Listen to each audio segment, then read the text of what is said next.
poprvé uvědomila, že jsem zamilovaná, protože to šlo tak nějak postupně. Když mi Míša psal krásné SMSky, psal mi tam Silvuško, nebo když mě vzal za ruku, když jsme byli na Floře v Olomouci, podal mi kaštan, když jsme byli na Hukvaldech. Prostě to tak šlo postupně krásně.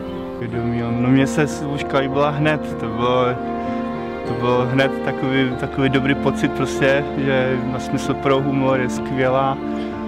A mě hned už možná, jak jsem měl svůj svatek, to bylo vlastně koncem září, tak mi koupila dárek a taková byla, prostě nemusela, znali jsme se fakt jenom krátce a koupila mi takový dáreček a byla taková prostě strašně taková přirozená.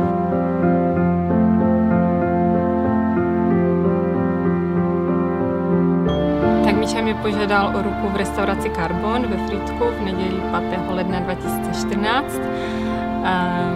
Byli jsme sami v restauraci, Míša přišel, poklekl, požádal mě o ruku.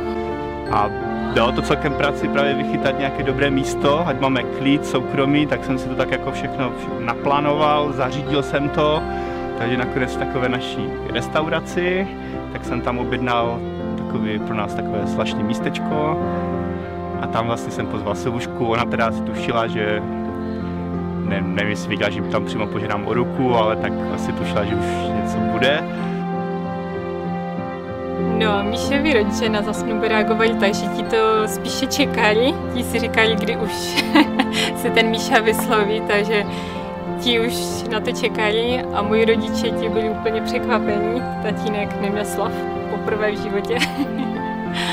A mamča ta byla statečnější, takže ta byla nadšená. Tak. V podstatě všichni byli rádi samozřejmě, ale jako nikdo nebyl nějak extra překvapený. Všichni jako byli říkali, jo, už, no my jsme čekali, že to bude tak nějak během roku. Kromě Pavlasci. ti byli opravdu překvapení. Nemohli ani mluvit, tam šlo vidět, že jsou tím fakt jako zaskočení, že asi tak ani moc nepočítali, že by to jako letos bylo. Jo, popsat jedním slovem Silvínku, tak prostě úžasná, skvělá, fakt jakoby upřímná, prostě skvělá, fakt. Bych sebe měla popsat jedním slovem, tak bych řekla zamilovaná.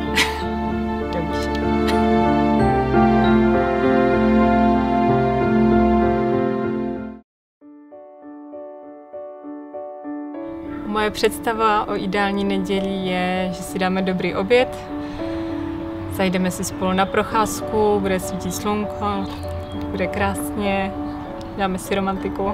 Něco uvařím, co mám rád většinou, nemusel bych vysavat, to je dobré, a dál odpočívat a třeba se Silvuškou se jít projít a taky klídeček a hlavně nepracovat. Jestli se podaří. No, jedno určitě a nedaří tak 2. Alexandra a Alexandru. No, a tak ne, tak Alexandr, jestli bude chlapeček, tak to budou Alexandrovci. Alexandr nebo Saša. Jestli bude holčička, tak tam těch tak to bude Sašenka, no. No. Jdu nadřídit domácnost, no, tak... No. Nebudu, a? Asi Silvuška, no, tak... Tak lehce organizuju ke všeobecné spokojenosti. To je talent organizační, takže jí to tak přenechává.